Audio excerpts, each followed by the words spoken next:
¿Qué tal? ¿Cómo están? Buenas noches, Dios les bendiga. Noche de viernes, gracias a Dios es viernes. Esta es una transmisión total y absolutamente en vivo de la comunidad cristiana Masada Dulam. Mi nombre, Israel Chapa, se encuentra en esta noche. Techicha Bacato. Idalia Castro. Dara Castro. Abigail Ramírez. Axamaday. Jania Castro. Bueno, Dios les bendiga de parte de la familia. Esperamos que se encuentren bien, que se estén resguardando, que estén tratando de seguir las recomendaciones. Si bien la palabra de Dios dice que nos guarda, nos cuida, nos protege, también no hay que ser negligentes porque el Señor no puede ser burlado y no podemos andar abusando, ¿verdad?, de la gracia del Señor. Todavía no acaba esto, todavía no hay vacuna. En todo el mundo está habiendo rebrotes. Europa ya tiene encerrados muchos países. No es como para preocuparnos, pero sí para ocuparnos. Es decir, sigamos las recomendaciones, confiemos en el Señor y de esa manera podremos estar bien. Nuestro deseo es que esta y todas las noches el Señor te bendiga, te guarde, te mire con agrado, te extienda su amor, te muestre su favor y te conceda la paz. Día viernes, día de hablar de la verdadera historia de Jesucristo, nuestro Señor y Dios. Hoy vamos a tocar un temazo. El Dios que se volvió un ser humano. Yo sí me he hecho esa pregunta. Yo cuando empezaba en el cristianismo me hice esa pregunta, sobre todo porque fíjate que normalmente soy una persona muy racional, muy lógica. Estudié psicología, trabajé precisamente como instructor de cursos de relaciones humanas y psicología, de mercadotecnia también en una empresa. Entonces era una persona como que medio cerebral, medio casi, no sé, Tomasito, ¿verdad? Que quería ver las cosas para comprobarlas. Por eso va a estar bueno el tema de hoy. Te damos nuestras redes para que hagas contacto de una vez. Amén. Por Twitter es @masadadulam. Por Facebook es .com/masada.adulam. El número de WhatsApp 55 83 88 20 35 y el de línea directa 55 76 90 95 89. El email es masadadulam@gmail.com. Todo con minúscula, S en Masada en todas nuestras redes. Y por YouTube es Israel Chapa, todo con mayúscula, una sola R. Bueno, haz contacto, nos interesa saber qué piensas, que nos hagas preguntas. Siempre de todas las preguntas que recibimos a lo largo de la semana, hacemos una, pues, ¿cómo decirlo? Como que un filtro para saber de qué vamos a estar hablando en específico en temas como el de hoy. Alguien me decía, por ejemplo, precisamente basado en la pregunta que me hicieron en redes, que cómo era posible este asunto, si Dios se volvió humano, dejó de ser Dios, era totalmente humano, y si no, y si era Dios y era humano, ¿cómo es que lo mataron? O sea, está bueno el tema, están buenas las preguntas, y sobre todo para esta generación que necesita como que más datos, ¿verdad? Porque antes las personas como eran más inocentes, más crédulos, más sencillos en su actuar, en su pensar, pues la cuestión de fe no era tan difícil. Pero hoy día que creen que su Dios se llama teléfono móvil, internet, pues realmente es un poco más necesario que ampliemos la información. Así es que prepárate, abróchate el cinturón, haznos preguntas, participa en las redes. Y si tienes alguna pregunta relacionada con otros temas, también se vale que nos la hagas. Si quieres ver de qué otros temas hemos estado hablando al respecto de esta serie, la verdadera historia de Jesús, chécanos ahí en el canal de YouTube, Israel Chapa, todo con letras mayúsculas, una sola R. Vamos a entrarle pues. ¿Alguna vez te has hecho esa pregunta? ¿Cómo es que Dios se metió en este estuchito al que llamamos cuerpo?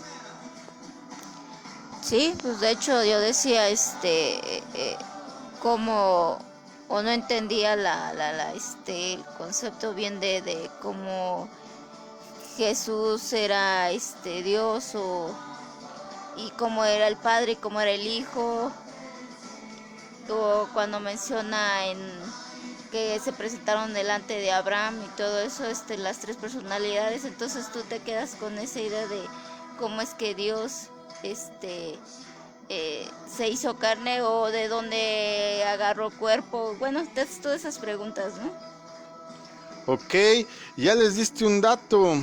Y ya les diste un dato para todos aquellos que dicen, no tiene que ver con el tema, pero ya que tocaste el punto, había preguntas al respecto de eso sobre esta semana, en el sentido de que cómo sabíamos realmente que Dios es tres personalidades o tres esencias en una sola persona. Me preguntaban que dónde estaba, que dónde decía, que dónde había registro de tal cosa. Pues lo hay desde el Antiguo Testamento y desde luego lo hay en el Nuevo. Pero por ejemplo, hoy vamos a poner cocos desde muy temprano, así es que pónganse casco. Ahí les va a los que les gusta tocar puertas y traer paraguas y su portafolio y decir que solo el Padre es Dios. Génesis 18:1 nos narra, ¿verdad?, que el Señor se le apareció a Abraham cerca del roble o de la encina perteneciente a Mamre. Génesis 18:1 dice que este día Abraham estaba sentado en la entrada de su carpa a la hora más calurosa del día. Pero notemos que comienza diciendo, Génesis 18:1, el Señor se le apareció otra vez a Abraham. ¿Quién se apareció? El Señor. Ok, el Señor. Si vemos, por ejemplo, otro tipo de traducciones más hebraicas, dice, por ejemplo, la versión Kadosh, Yahweh se le apareció a Abraham por los cedros de Mamre. Y nuevamente está ahí en específico el nombre de la deidad por completo, Yahweh. No está solo Elohim, no está el Elión como tal, pero sí está Yahweh. Entonces, en ese sentido, el verso 2 del capítulo 18 dice: y alzó sus ojos y miró delante que había de él, ¿cuántos hombres? 3. 3 hombres. ¿Quién dice que se le apareció? El Señor. Y dice que cuando Abraham alzó los ojos, vio que había 3 hombres. ¿Sale? Digo, por aquellos que dicen que no, y que no sé qué, y por ejemplo, por ahí anda una tendencia que no me gusta nada, ¿verdad? En donde separan la deidad, por ejemplo, del Espíritu Santo también. Otros dicen, no, si el Padre es Dios, el Hijo es Dios, pero el Espíritu Santo, pues ya no dicen como los testigos de He-Man, porque de Jehová no son, de He-Man, sino que dicen que el Espíritu Santo es solo como una fuerza, como el poder, como que hagan de cuenta el ki, a todos los millennials, el ki o el cosmo de Dios que manda al servicio de los hombres. Entonces, pues aquí tenemos una muy correcta transliteración de esto. No es el tema de hoy, me perdonarán, yo sé que ya ahorita hay muchos van a decir, síganle, pero el tema es el Dios que se volvió ser humano. Gracias por los comentarios que están mandando, Dios les bendiga, un saludo hasta Honduras y Guatemala, gloria a Dios, Dios les bendiga, qué bueno que le está bendiciendo el programa. Sí, aquí me están sugiriendo temas, no se preocupen. Sobre todo yo les recomiendo que los domingos no nos pierdan la señal a las 8 de la noche. Recuerda que jueves, no es cierto, jueves todavía no. Viernes, sábado, domingo y lunes transmitimos todo el fin de semana a las 8 de la noche con diferentes temáticas, culto en vivo, domingo 10:30. Pero vamos a hablar entonces de cómo es este asunto. Vamos a tratar de entender cómo es que Dios se volvió un ser humano. El Evangelio de Juan capítulo 1 verso 14 literalmente dice, entonces la palabra, ya la vez pasada hablamos, ¿verdad? El verbo se hizo hombre y vino a vivir entre nosotros. ¿Quién es el verbo? ¿Quién es la palabra? Jesús, Yeshua. Se lo quito justo cuando me va a contestar, a ver. Yeshua. Ok, Yeshua, ahora sí te oyeron. ¿Cómo pudo hacerse humano un ser espiritual que ha vivido eternamente? ¿Fue Jesús entonces un ser humano como nosotros? 4 preguntas para empezar. Mire. Cuando se hizo humano, ¿siguió siendo Dios? La voy a dejar con esas 3. Con esas 3 vamos a desglosarlo. ¿Cómo pudo hacerse humano un ser espiritual que ha vivido eternamente? ¿Fue Jesús un ser humano como nosotros? Y cuando se hizo humano, ¿siguió siendo Dios? Mateo 1:23 dice que había una profecía acerca de Jesús y esa profecía decía que Dios iba a estar con nosotros, que es precisamente la revelación que se le hace, ¿verdad?, a Isaías. El nombre Emmanuel significa eso, Dios con nosotros. Jesús era un ser humano, pero también era Dios. Nunca dejó de ser lo que siempre había sido. Pero entendamos esto, su identidad no cambió. Cuando estaba en el vientre de María, seguía siendo Dios. Cuando era un bebé acostado en un pesebre, seguía siendo Dios. Cuando era un joven que crecía en Nazaret, era Dios. Y cuando estaba muriendo, ¿qué creen? Era Dios. Pero se fijaron en la palabra que usé, identidad. Jesús nunca dejó de ser lo que siempre había sido, Dios. Como un ser espiritual, antes de su nacimiento humano, su conocimiento, su poder, su presencia eran infinitos. Repito, cuando su identidad, cuando su presencia solo era espiritual, antes de nacer, antes de tomar carne, para que me entiendan, su conocimiento, poder y presencia eran infinitos. Como Dios podía saber todo y tener poder ilimitado para obrar en cualquier objeto, donde quiera que fuera. Pero si en este momento en que te hablo, en que el espíritu fuera humano, para aquellos que dicen que no, Jesús no podría ser Dios, por lo menos antes de tomar carne no podría haber hecho todo lo que hizo, creación en general. ¿Cómo habría podido hacer las Pléyades, las galaxias, las constelaciones, la materia de cada uno de los planetas, la fauna, la vida que conocemos hasta el día de hoy? Pero fijémonos en esto. Él estaría limitado en sus facultades propias de que tendría cualquier humano normal. Es decir, para no hacerlos volar, lo voy a resumir de esta manera. Dios y Jesús siempre ha sido Dios. ¿Hasta ahí vamos bien? Su identidad siempre ha sido la misma. Número 2, cuando creó las cosas, cuando estuvo de la eternidad hasta antes de tomar cuerpo, hasta antes de nacer de María, tenía un poder absoluto e infinito, por lo menos en esta identidad de Jesús.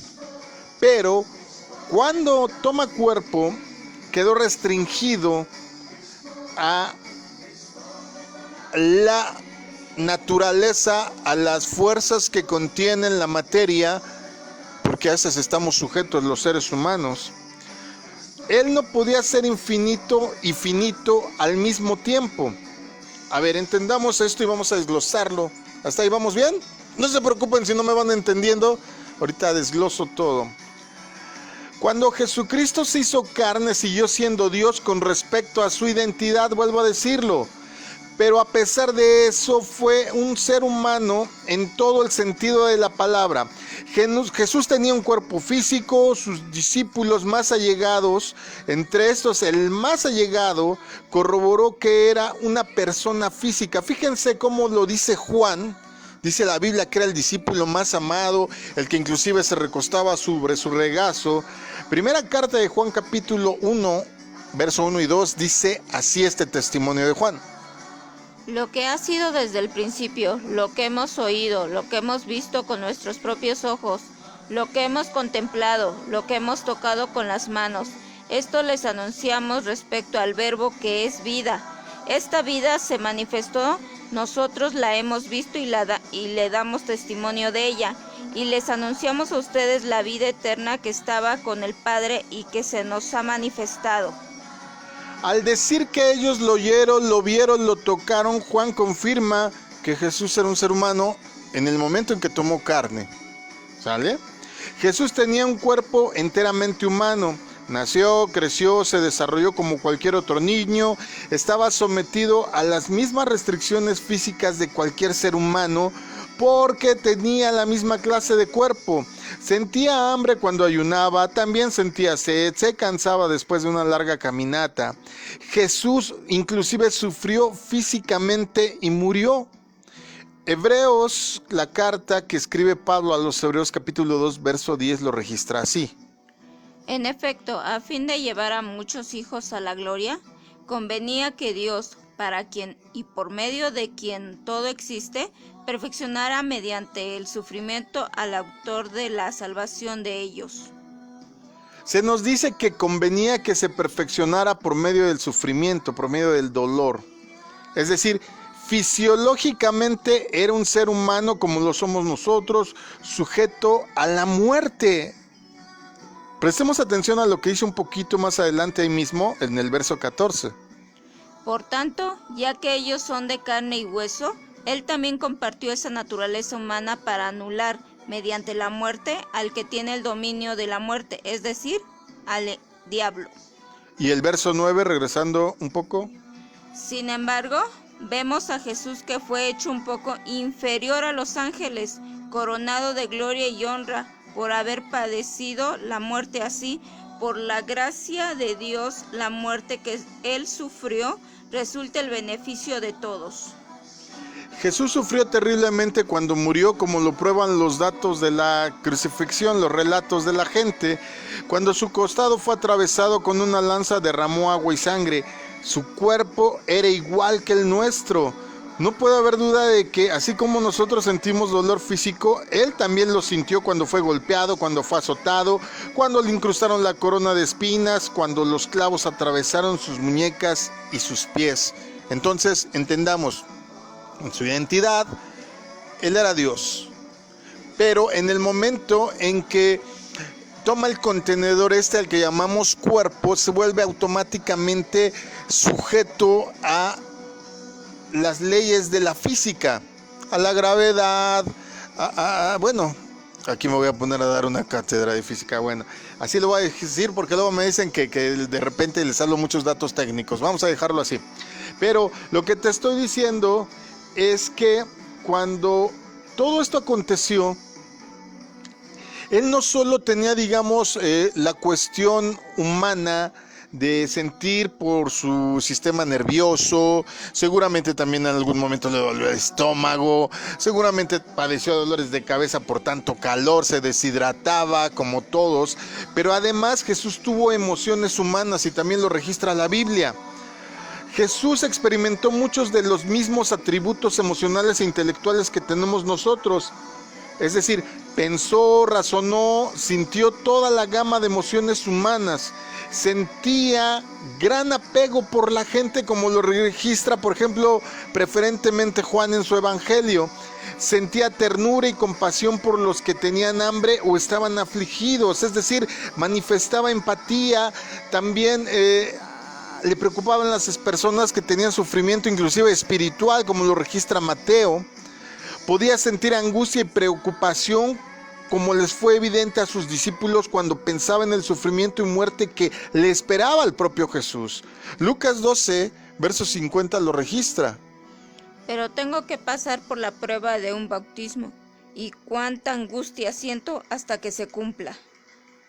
Hablaba de la muerte, hablaba del bautismo, del sufrimiento. Le afectó mucho saber que uno de sus discípulos, por ejemplo, también lo traicionaría. Como a ti seguramente te han dolido las traiciones. Fíjate cómo lo registra Juan capítulo 13, verso 21. Dicho esto, Jesús se angustió profundamente y declaró: ciertamente les aseguro que uno de ustedes me va a traicionar. Se entristeció mucho y lloró. Sí, lloró al ver cómo sufrían los familiares y amigos de Lázaro por la muerte de este, ¿te acuerdas? Poco antes de ser arrestado, Jesús se entristeció y angustió, y cito, en gran manera. No quería estar solo cuando luchaba con sus pensamientos y sentimientos como muchos de nosotros. Fíjate, Mateo lo relata en el capítulo 26, versos del 37 al 40. Se llevó a Pedro y a los dos hijos de Zebedeo, y comenzó a sentirse triste y angustiado. Es tal la angustia que me invade, que me siento morir, les dijo. Quédense aquí y manténganse despiertos conmigo. Yendo un poco más allá, se postró sobre su rostro y oró.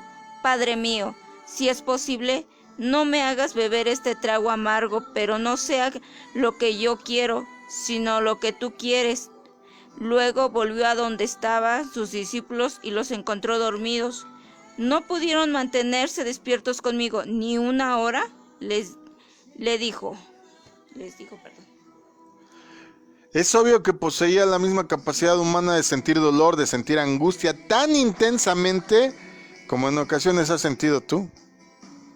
Por eso muchas veces cuando yo platico con los jóvenes, con las personas que tienen depresión o están atravesando por momentos difíciles, muchas veces poniéndoles, por ejemplo, la actitud, estoy haciendo pleonasmos aquí, la actitud que ejecutaría nuestro Señor Jesucristo, me dicen, pero es que era más fácil para Él podía resistir la tentación porque Él es Dios.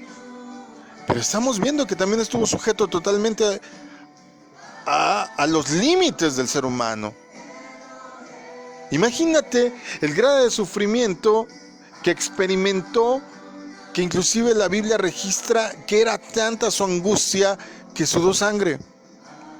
Si tú buscas este hecho, hoy actualmente con la ciencia, médicamente sí se puede experimentar este fenómeno de sudar sangre, pero necesitas tener realmente varias características de dolor, de sufrimiento, de estrés para poder hacerlo.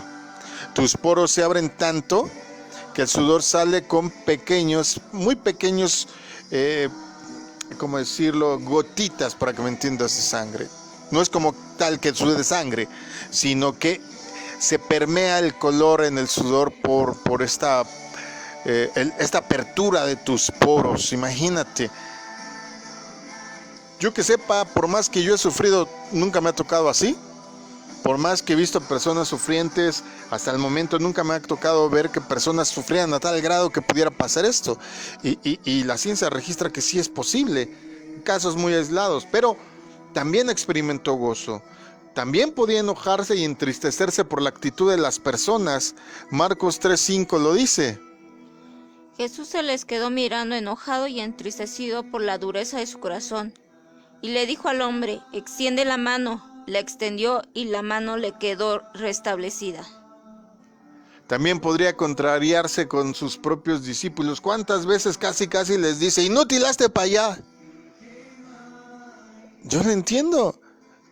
¿Cuántas veces les dijo, ay, malvados, hasta que yo me vaya, ustedes capaz que todavía no entienden?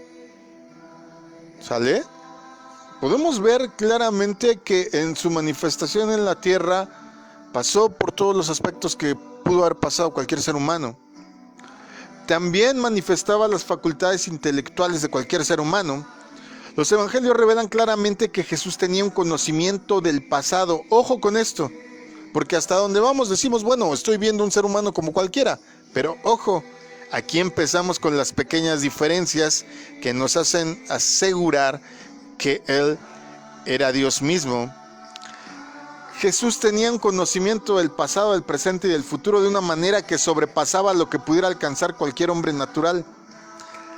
No obstante, estas extraordinarias aptitudes no eran algo inherente a Él, le eran dadas por el Padre. El propio Jesús dijo, no puedo yo hacer nada por mí mismo, está registrado en Juan 5:30.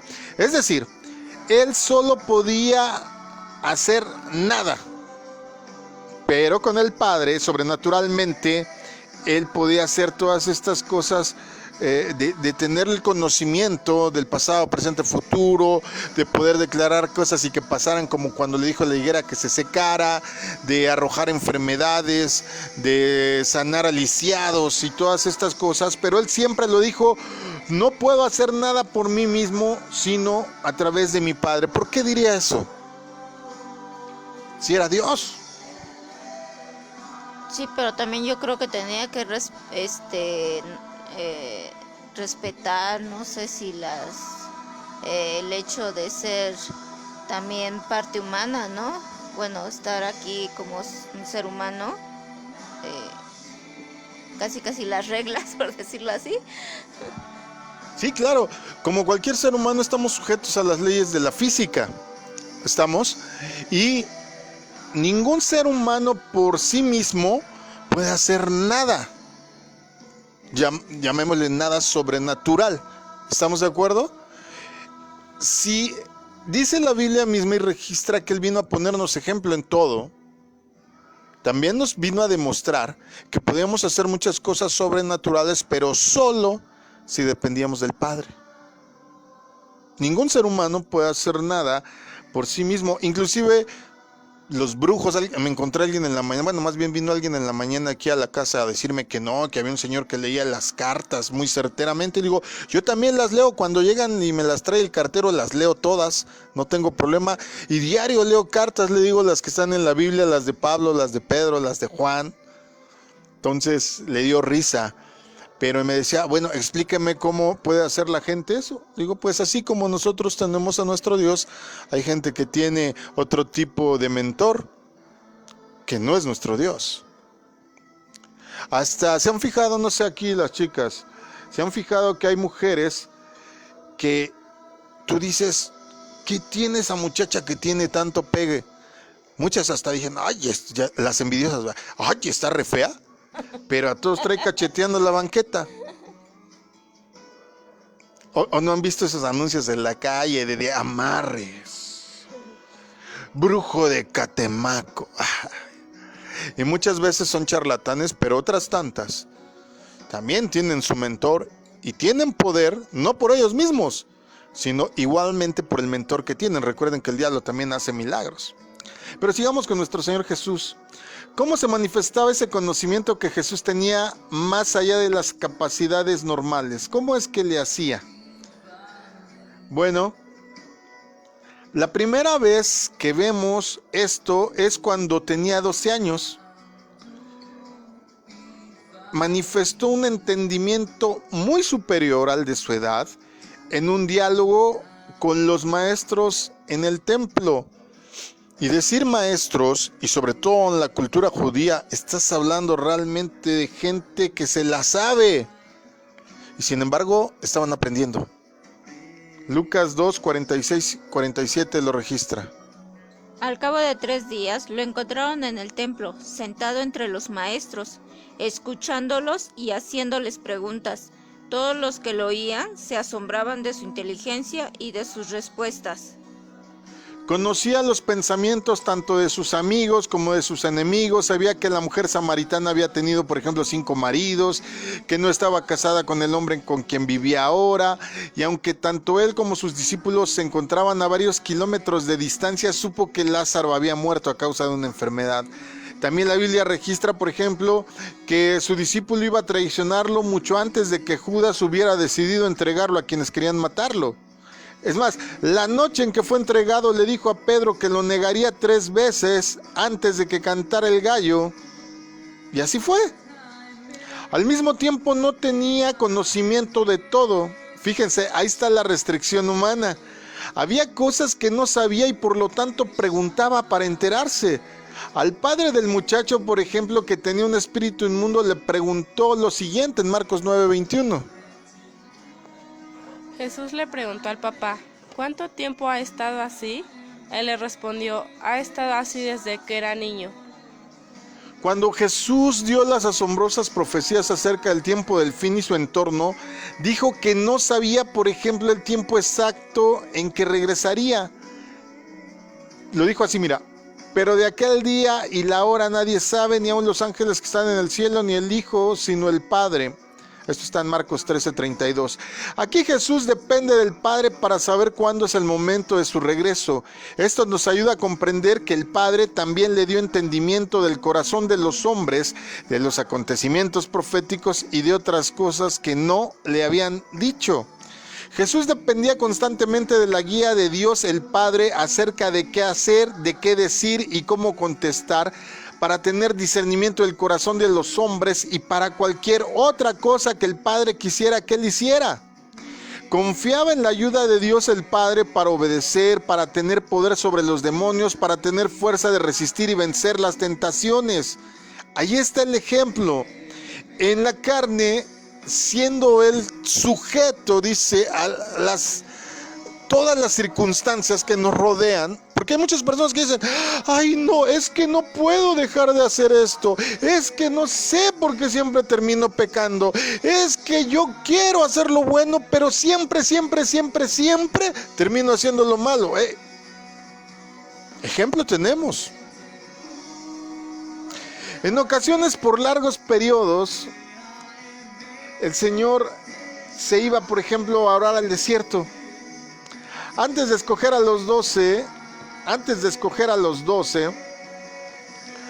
oró toda la noche, por ejemplo, como lo registra Lucas 6:12 al 16. En esos días Jesús se fue a un cerro a orar. Pasó toda la noche en oración con Dios. Al amanecer llamó a sus seguidores, eligió a 12 de ellos y los llamó apóstoles: Simón, a quien también llamó Pedro; Andrés, hermano de Simón; Santiago, Juan, Felipe, Bartolomé, Mateo, Tomás, Santiago, hijo de Alfeo, Simón, llamado el Celote, Judas, hijo de Santiago, Judas Iscariote, quien luego se convertiría en un traidor. La noche antes de su crucifixión oró varias veces en el huerto de Getsemaní, y el Padre le envió un ángel para que lo fortaleciera durante esa terrible experiencia. En Hebreos 5:7, por ejemplo, se nos dice, Hebreos 5:7, se nos dice que en los días de su vida mortal Jesús ofreció oraciones y súplicas con fuerte clamor y lágrimas al que podía salvarle de la muerte, y fue escuchado por su reverente sumisión, no por ser su hijo, no por ser Dios, por su reverente obediencia. Como ser humano, Jesús confiaba absolutamente en el Padre para tener la fortaleza que necesitaba para triunfar sobre las fuerzas tan violentamente que lo atacaban. Entonces, amados, ¿por qué nosotros no? Respondiendo a una de las preguntas tajantes que me hicieron, ¿pudo haber pecado Jesús? ¿Tú qué dices? ¿De poder? ¿De poder? Sí pudo. Sí podía. Ahí te va. ¿Era posible que Jesús pecara? En la Biblia claramente se nos dice que él no pecó. Pablo dijo que Cristo no conoció el pecado en segunda carta de los Corintios 5:21. Juan también dijo, no hay pecado en él, en primera carta de Juan 3, verso 5. Ninguno de sus enemigos, inclusive, ¿se acuerdan que andaban buscando ahí quien lo acusara? Nadie pudo testificar más que testigos falsos de que había pecado en Juan 8:46. Pero regresando a la pregunta puntual, ¿pudo haber pecado? Fíjate lo que dice Hebreos 4:15. Él fue tentado tal como somos tentados nosotros, con la única diferencia de que él nunca cometió pecado. ¡Wow! Si fue genuina su tentación, entonces la probabilidad de que pecar existía. Es más apropiado decir que aunque Jesús podía haber pecado, no lo hizo. Tuvo luchas, tuvo tentaciones, pero siempre resistió antes de ceder a ellas. Entonces, si está sujeto a todo esto, ¿por qué nos costará tanto trabajo a los seres humanos? ¿Sabes por qué? Porque no ejercitamos ese músculo llamado obediencia a Dios. Si lo ejercitáramos a ese grado de cabalidad, yo estoy seguro que podríamos hacer lo que la Biblia dice: caminar sobre el agua, mover montañas, cerrar el cielo, secar las plantas, cosas mayores que yo harán. ¿Te acuerdas de esa cita? Cuando fue tentado por el diablo 40 días y 40 noches, ¿fue esta una verdadera tentación? ¿O simplemente estaremos hablando de un ejercicio sin sentido? Difícilmente podríamos decir que sus ruegos y súplicas con gran clamor y lágrimas al que podía librarle de la muerte no fueron resultados de soportar una inmensa tentación. Tenemos ejemplo entonces cómo se soportan las tentaciones con oraciones y ruegos. No diciendo, todo lo puedo en Cristo que me fortalece, y ahí poniéndote enfrente para que te arrolle el pecado. Ahorita, por ejemplo, como buen ejemplo tenemos la pandemia. ¿Por qué de nuevo hay este rebrote? ¿Por qué de nuevo hay inclusive índices altísimos de mortalidad? Bueno, en este país nunca han acabado. La verdad es que aquí no hay rebrote, aquí no han podido domar nada. ¿Pero por qué ocurre esto? Porque nuevamente la gente se expone al caldo de cultivo, se expone al foco. Entre más personas juntas estén, es mucho más probable que ocurra un nuevo contagio. Entonces, ¿por qué insistimos en juntarnos en fuentes de contagio que nos van a hacer caer? ¿Alguna vez has renunciado a algo por alejarte del pecado? Sí, ¿Cómo qué? ¿Trabajo? sí, eso sí.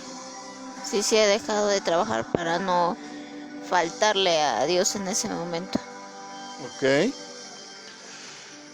Alguna vez alguien me dijo por ahí, es que uno tiene que vivir de algo. Sí, es verdad. Es verdad. Pero también tienes la elección de escoger en qué quieres trabajar.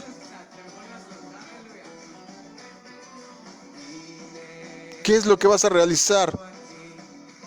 ¿Glorifica tu actividad el evangelio o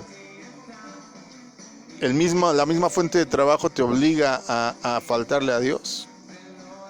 Por ejemplo, cuando estaba yo en la oficina, tenía una serie de amigos que cada 8 días nos íbamos al restaurante el sábado y después de ahí, pues lo que se ofreciera. Claro, todavía no era cristiano, ¿verdad? Desde luego, no conocía al Señor. Pero ese, a donde fuera, te puedo decir que había veces que amanecíamos en Mazatlán, Sinaloa, en las playas, allá en un hotel. Y regresábamos a veces hasta el martes. A veces pasaban cosas tan raras como que apostábamos a ver quién podía escalar la fachada de una casa, nada más por diversión, a ver si podíamos agarrar una avenida en sentido contrario en la hora pico del tráfico. De verdad, cuando tú te expones a focos de infección, a focos que no son buenos para ti, vas a acabar hasta exponiendo tu vida. ¿Cuántos han dicho, no, el cigarro yo lo controlo, no me controla a mí? Entonces, ¿por qué no se lo quitan de encima? Las tentaciones, nos puso el ejemplo Jesús, se quitan con oración y ruego. Una de estas ocasiones de tentación se presentó cuando unas horas antes de ser arrestado, dice la Biblia que estaba en agonía y oraba más intensamente, y precisamente lo que te platicaba, su sudor como grandes gotas de sangre caían hasta la tierra, lo narra Lucas en el 22:44. Luego Jesús apremió a sus discípulos, ¿verdad? Fue y se asomó y estaban dormidotes. Más adelante en el verso 46 les dijo, ¡Hey! Sigan orando. A fin de que Jesús pudiera entender completamente, y aquí te va la clave de todo el asunto. A fin de que Jesús pudiera entender completamente cómo las personas tienen que luchar con el pecado, era preciso que en todo se asemejara a los seres humanos para ser un sumo sacerdote fiel y misericordioso al servicio de Dios, como lo dice Hebreos 2, versos 17 y 18. Más adelante ahí mismo dice, por haber sufrido él mismo la tentación, por eso puede socorrer a los que son tentados. ¿Cuántas veces te has escuchado tú a ti mismo tus palabras de criticón ante una situación que le pasa a alguien? Y cuando a ti te pasa, dices, ahora entiendo. ¿Cuántas veces has dicho, no, a mí no me va a pasar? Pero cuando te pasa, te vuelves misericordioso con los que les puede pasar algo así. Yo quisiera saber cuántas madres solteras andan por ahí diciendo, a mí no me va a pasar. Y vean, su no me va a pasar cargándolo en brazos. Cuántos casados en matrimonios que pues ya no llegaron diciendo, pastor, prepárenos, adiéstrenos, porque de aquí a un año nos casamos. Si no llegan con el de, ay, ¿qué cree? Nos tenemos que casar. Sigan jugando con fuego. Sigan jugando con fuego. Jesús, gracias a Dios, no importando de dónde vengas, de qué hayas hecho en tu pasado, al haber vivido, experimentado todas y cada una de las áreas del ser humano, sufrido inclusive, por eso nos puede socorrer. Pero ojo, una cosa es cómo vienes a Él y otra cosa es cómo te comportas ya estando con Él. La Biblia dice, por ejemplo, y por eso también esta pregunta me hacían, dice, bueno, sale, Jesús lo perdona todo, y por ahí hay una corriente de gente que dice, no importa lo que hagas, Jesús ya te perdonó y te perdonará siempre. Sí, es verdad, pero hay de dos sopas aquí. ¿Te vas a aprovechar de Él, de su gracia, de su misericordia? Porque hay gente que es experta en perdonar en echar a perder las oportunidades. Mañana vamos a hablar de eso, jóvenes. Mañana vamos a hablar de confianza, por ejemplo, quienes nos gusten acompañar. Porque algo de lo que carecen los jóvenes y sobre todo a cierta edad es de confianza. ¿Sabes por qué? No porque no se la tengan, sino porque solitos hicieron que se la perdieran. Así es que si te interesa, mañana vamos a estar hablando de 5 malos hábitos que hacen que te pierdan la confianza. Chavos, a mí no me vengan a decir, es que mis papás no confían en mí. Es que tú te lo ganaste seguramente. Pero ya hablaremos de eso mañana. ¿Cómo podría Jesús ser nuestro ejemplo si no hubiera sido humano? ¿Cómo? No hubiera sido tentado exactamente como lo somos nosotros cada día. ¿Cómo podría entendernos? Es por eso que tenía que ser tentado en todas las formas en que somos tentados cada día, tú y yo. Él hizo aún más. Si una persona cede a determinada tentación, no ha experimentado todo el poder de esta, sino que se ha dado por vencido cuando pudo haber resistido más. Ahí en mi barrio tienen un dicho, no quería y hasta la boca abría. Dicho preferido de los que se van al oscurito, todo lo hacen escondidas. No es cierto, yo no quiero, es la otra persona, ajá. Abusamos. Jesús nos recibe, Jesús nos socorre, Jesús nos ayuda en la tentación, pero la verdad es que la mayoría se dan por vencidos antes de resistirla. Solo el que prevalece exitosamente contra una tentación y sigue sin pecar, entonces podrá conocer toda la fuerza de esa tentación. A ver, lo voy a explicar en estos términos. ¿Alguna vez te ha pasado que tú ya tienes mucha hambre? Pero mucha, sí, wow. En una ocasión yo me acuerdo que teníamos que hacer auditoría en la oficina y estaba el contador haciendo cuentas y todo, yo mostrándole a los empleados y todo, el número de empleados.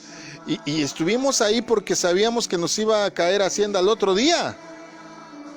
Sí, el recolector de impuestos, pues, el publicano. Yo creo que hasta un Mateo nos cayó ahí.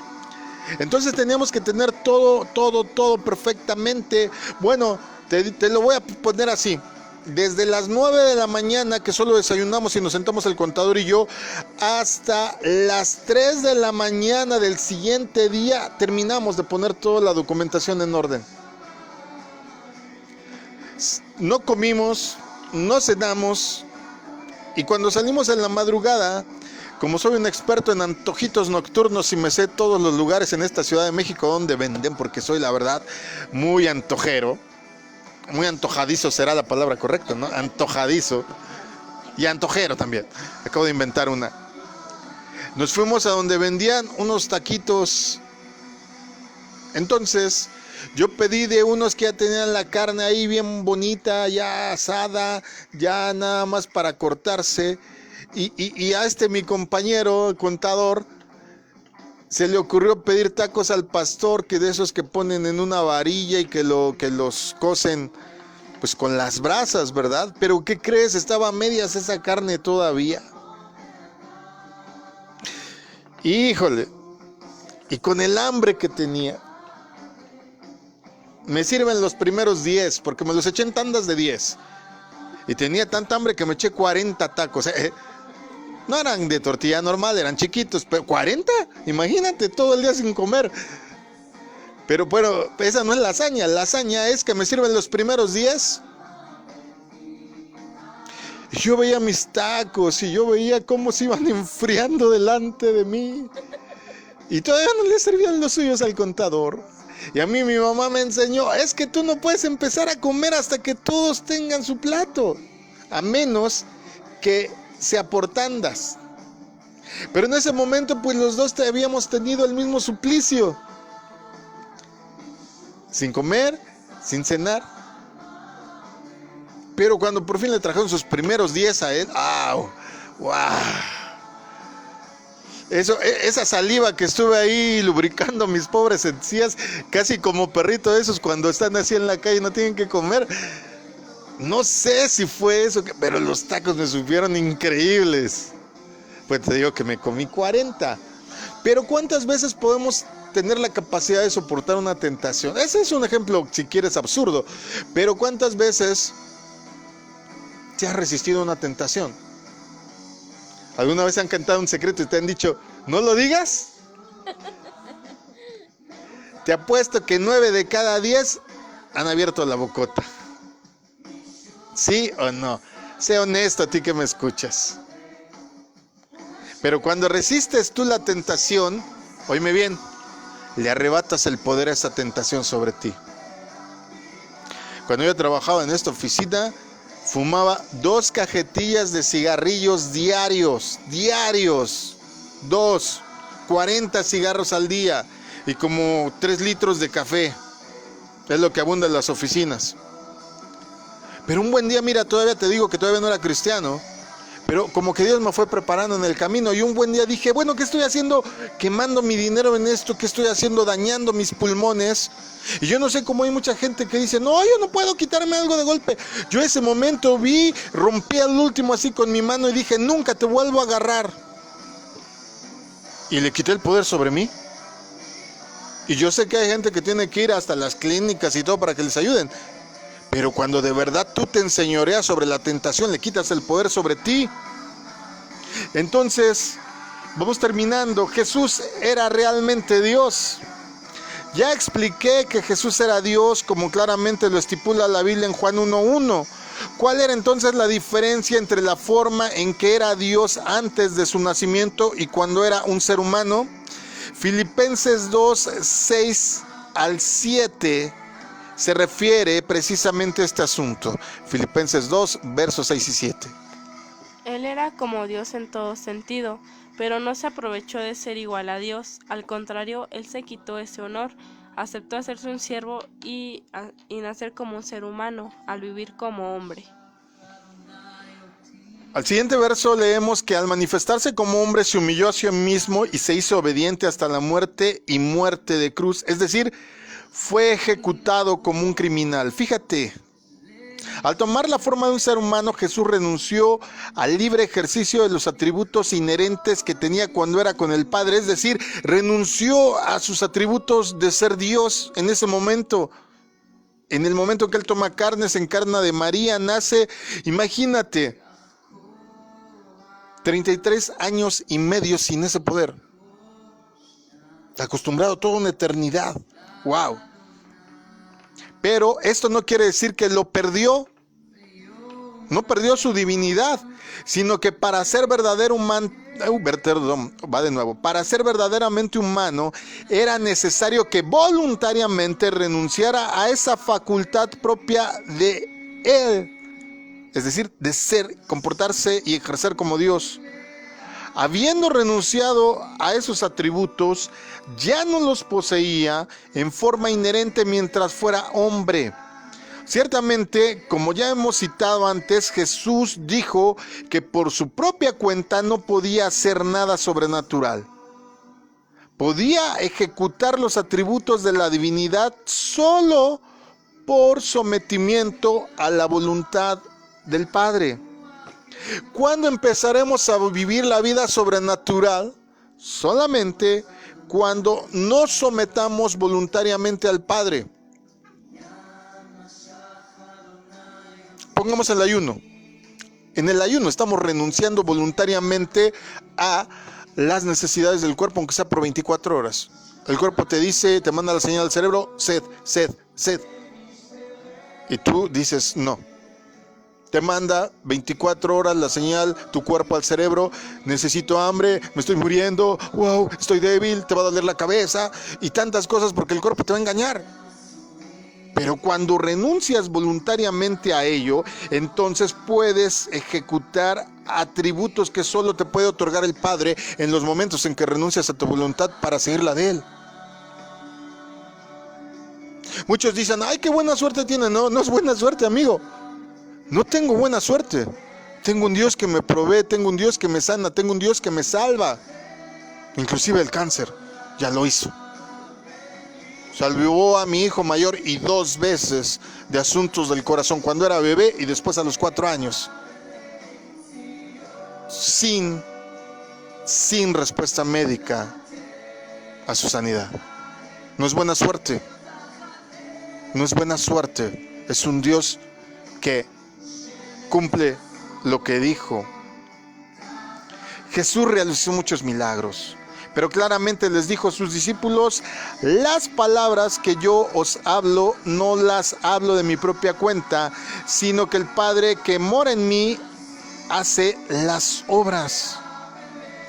Una y otra vez Jesús insistió en que las obras que hacía eran del Padre, no de Él. Señaló tales obras como prueba de que el Padre lo había enviado. A esos que les gusta traer gente del otro lado del mundo, porque este viene desde África, este sí trae el poder lo puede tener cualquier persona que se sujeta voluntariamente al Padre. Tú que me oyes. Aunque en el pasado Jesús había tenido autoridad de hablar como Yahweh en el Antiguo Testamento, ahora hablaba y obraba bajo la autoridad del Padre, dependiendo completamente de Él. Juan 5:19 dice: Jesús les dijo, les digo la verdad, el Hijo no puede hacer nada por su cuenta, solo hace lo que ve hacer al Padre. El Hijo hace lo mismo que hace el Padre. Aquel que existía con el Padre desde antes del principio del universo, siendo ahora un ser humano, explicó esta relación. Nada hago por mí mismo, sino según me enseñó el Padre, así hago yo. Jesús puso todo su futuro directamente en las manos del Padre. Ahora, el que existía por sí mismo ya no tendría vida a menos que fuera por medio del Padre. Si habría de tener nuevamente vida eterna, tendría que obtenerla como cualquier ser humano, en la misma forma que la puedes obtener tú o que la puedo obtener yo, por medio del sometimiento al Padre y a la resurrección de entre los muertos, por entregarles nuestra vida, como cualquier ser humano. Hebreos 5:9 dice que Jesús vino a ser autor de la eterna salvación. Al pasar por el proceso de la salvación como un ser humano, con una excepción, Jesús no tuvo que arrepentirse del pecado, pero tenía que mantenerse sin pecado y cargó con todo el pecado de la humanidad, aunque era el Hijo de Dios y Dios mismo. ¿Qué le llevó a hacer este acto? Aprendió obediencia. Siempre fue obediente, pero su obediencia y su carácter fueron probados y fortalecidos por medio de sufrimientos y pruebas. Él ya era el Hijo de Dios en su identidad, pero debía ser en todo semejante a sus hermanos. Cuando tenemos en cuenta la situación en que Jesús voluntariamente se colocó, nos resulta difícil comprender la magnitud del sacrificio a que se sometió. Su existencia misma estaba en juego. Si Jesús hubiera pecado, ¿quién entonces se habría sacrificado por él? Con una sola vez que le hubiera pecado, habría incurrido en la pena de muerte, la muerte eterna, no la física. Así lo habría requerido la propia ley que él mismo, como Dios, dio en el Sinaí. Entonces respondo a la última pregunta: ¿podría morir Dios? Yo sé que cuando se toca el tema hay gente a la que no le gusta pensar en la posibilidad de que Dios podía morir. ¿Cómo podría dejar de existir Dios? Como un ser espiritual infinito e inmortal no podía dejar de existir, pero si de su propia voluntad se hacía humano con todas las características de la naturaleza humana y la existencia física, entonces sí podía morir. Ciertamente murió, y cuando murió estuvo realmente muerto. Si no hubiera muerto en realidad, en la misma forma en que cualquiera de nosotros moriría, si alguien lo matara, entonces no podría haber sido verdaderamente un auténtico sustituto tuyo y mío, dando su vida por ti o por mí. Habría sido solo una fantasía, alguna ilusión. Jesús no solo murió, sino que también pudo sufrir la muerte de la cual no hay resurrección. Jesús pasó la muerte segunda para que tú no tengas que morir por la muerte segunda, es decir, por la destrucción de tu alma. Por eso hay versículos en los Salmos como: oh Señor, te alabo porque rehiciste mi cuerpo de las cenizas. Está profetizando David en lo que le habría de ocurrir a Jesús para que tú no seas muerto y destruido y quedes solo en cenizas. La salvación de Jesús fue por medio del Padre, en quien tenía absoluta confianza. Esa relación solo podría describirse como una de completa, absoluta e ilimitada confianza y seguridad en su Padre. Jesús sometió su voluntad al Padre, no pidió ninguna gloria para él como humano, fue obediente hasta la muerte. La salvación de Jesús tenía el mismo fundamento que la nuestra, así que contamos entonces con un precursor, con un ejemplo, con alguien que ya nos mostró el camino, con un autor de salvación, con un defensor de esa misma salvación. Todo su futuro estaba en juego durante esos 33 años y medio en la tierra. Entonces, ¿hubo alguna duda del resultado? No, él no la tenía. Jesús sabía que él no podía fallar si él se determinaba. El Padre sabía que Jesús no podía fallar porque él se había resuelto a hacerlo. El Espíritu Santo sabía que Jesús no podía fallar porque lo había declarado, él mismo lo declaró antes de la fundación del mundo. Yo soy. Ya estaba ese plan. Sabía que lo podía hacer y que lo haría. La fortaleza de Dios es más grande de lo que tú crees. La fortaleza de Dios es la más grande fortaleza que existe. La fe de Jesús era absoluta. Esa misma fe es por medio de la cual tú y yo somos salvos. Salvos, como dice Gálatas 2:20. Solo léeme esa para terminar.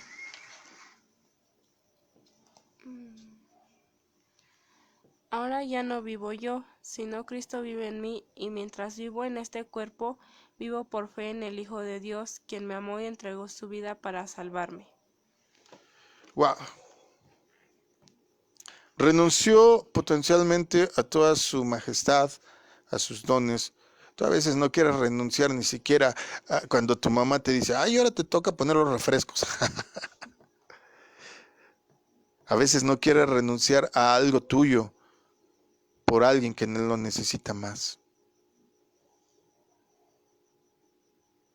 Ahorita estás preocupado por tu economía, por tu trabajo, y es lógico, la pandemia pone a la gente nerviosa. Pero tú y yo deberíamos de estar confiadamente pensando y asegurando que Dios nos guardará, nos cuidará y nos protegerá. Y si aún Él permitiera que pasáramos ciertos desiertos, pues de seguro es porque sabe y tiene fe en que los libraremos. Él tiene el panorama completo, tú y yo no. Él tuvo que venir y experimentar. Imagínate cuántos años desde la creación del ser humano y ninguno daba una. Había quien medio lo hacía, un tal Noé. Había algunos siervos que medio hacían bien las cosas, pero tuvo que venir él en persona a degustar lo que era la vida humana para darse cuenta por qué fallábamos. Y en ese ínter, pues otorgarnos la puerta que nos salvaría definitivamente, la puerta hacia la eternidad. Alguien me preguntó hace unos días, ¿cuál es el propósito de Dios al crear al ser humano? Lo voy a resumir muy fácil. El Señor quiere, pretende y te hace la invitación a formar parte de su familia eterna. Inclusive, la Biblia lo certifica al final, y divina. Pretende darte atributos de los que Él tiene. Pero, desde luego que tenemos que probar nuestra valía. Ojalá podamos seguir su ejemplo. Mi nombre es Israel Chapa. Un gusto siempre compartir la palabra, sobre todo en temas tan profundos, tan de pensarse. Estuvieron Chicha Pacato. Anxamaday. Jamia Castro. Abigail Ramírez. Nara Castro. estuvo con nosotros. Y Dalia Castro. Esa fue Dara. Ahí oren por ella. Ay, Dara, voy a tener que desinfectar mi micrófono. Bueno, pásensela bien, Dios les bendiga. Chavos, mañana 5 cosas por las que has perdido la confianza de tus padres, de quien te rodea, de tus amigos, de tu familia. Porque hay últimamente cómo son los jóvenes. ¿Por qué la gente ya no confía en ti? Y luego nos dicen, es que tú no confías. Bueno, mañana tratamos ese asunto. Mañana nos vemos las caras. Así es que sintonízanos con casco, por favor, y con chaleco antibalas. Dios te bendiga. Shalom.